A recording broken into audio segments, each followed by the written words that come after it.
আসসালামু আলাইকুম। সবাইকে স্বাগত জানাচ্ছি আমার দেশ আজকের লিড নিউজে। সঙ্গে আছি তাহমিনা তাসির।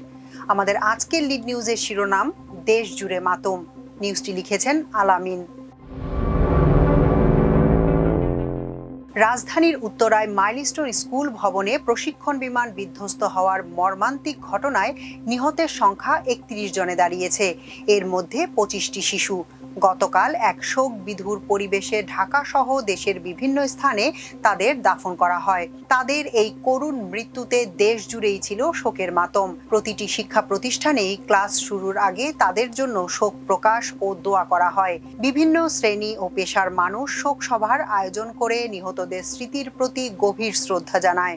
ঘটনাস্থল উত্তরার মাইলস্টোন স্কুলে গতকাল সরজমিনে গিয়ে দেখা যায় স্কুলে নেই ছোট শিশুদের কোলাহল। বাতাসে পোড়া গন্ধ ছড়িয়ে ছিটিয়ে পড়ে আছে শিক্ষার্থীদের অসংখ্য স্কুল ব্যাগ, পানির বোতল, বই, খাতা, পেন্সিল। স্কুলের শিক্ষকরা, অভিভাবকরা নিহতদের জন্য আহাজারি করছেন। হতাহতের ঘটনায় গতকাল রাষ্ট্রীয় শোক পালিত হয়। প্রধান উপদেষ্টা ডক্টর মোহাম্মদ ইউনূস গতকালের পূর্ব নির্ধারিত তার সরকারি কর্মসূচি স্থগিত করেন। সব আদালতে ১ মিনিট নীরবতা পালন করা হয়। সরজমিনে গতকাল সকালে স্কুলে গিয়ে দেখা যায় বিধ্বস্ত ভবনের সামনে দুটি ব্যানার টাঙানো হয়েছে।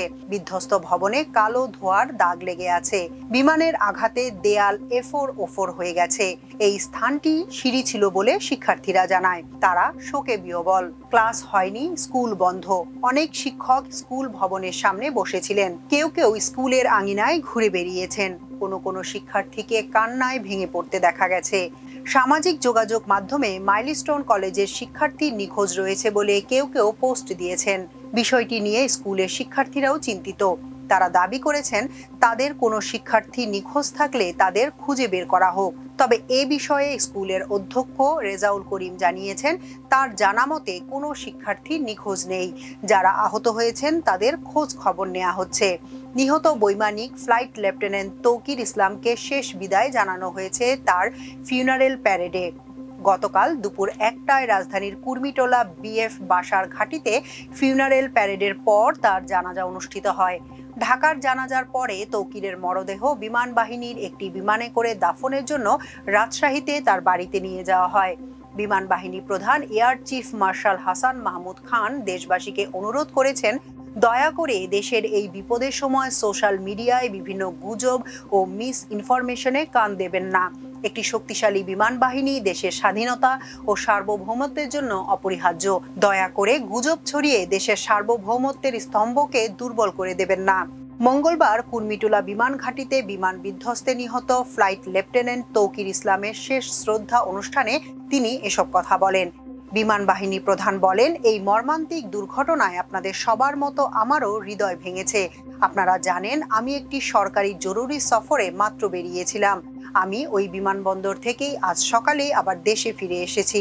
এদিকে গতকাল সিএমএইচ এর কমান্ড্যান্ট ব্রিগেডিয়ার জেনারেল এস.এম. সোলাইমান এক সংবাদ সম্মেলনে বলেন, আহতদের চিকিৎসায় গতকাল রাতেই সিঙ্গাপুর থেকে মেডিকেল টিম আসার কথা ছিল।